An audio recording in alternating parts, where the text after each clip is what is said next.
Another exclusive from the Tata Group, the internal restructuring exercise that kicked off at Tata Motors a while ago has entered its second leg.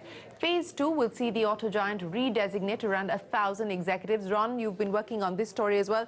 So what is this redesignation about? Is it right-sizing the company? And in fact, this is the first time, Shireen, in their official statement, Tata Motors has actually used the word right-sizing, with respect to this development. Never has Tata Motors used that term, at least as far as the internal restructuring story was concerned. So essentially, as you rightly said, this is part 2. So what has happened is that over the last few weeks, Tata Motors has withdrawn designations of over 1,000 executives in the company. So you've got, you've got various levels, L1, L2, and that goes up to right up to L15. These are the various management levels within Tata Motors, and all executives below the L2 position, they do not have a designation or any sort of job title at this stage, because Tata Motors is internally working along with the executive committee to come up and create new positions and new offices, for these people. And of course, the big question, as you rightly asked, is will all these people who do not have a designation right now, will all of them be absorbed, when new offices and new positions are created?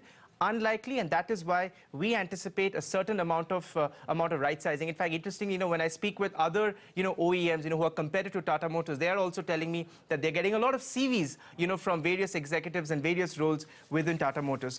In response to our query, Tata Motors actually issued us a 300-word statement, and due to paucity of time, I will not be able to delve into it entirely. But if I were to pick 2 or 3 key observations from the statement, one is that the spokesperson telling me that this new organization, which is again a result of this, a restructuring, from a new organization forms a new organizational design, right-sizing and delayering of management levels. As I said, this is the first time Tata Motors has used the term right-sizing in their statement. Secondly, they're also telling me that the new structure will certainly lead to synergies by optimal utilization of resources, and which eventually will also reduce the complexities that Tata Motors is currently plagued with.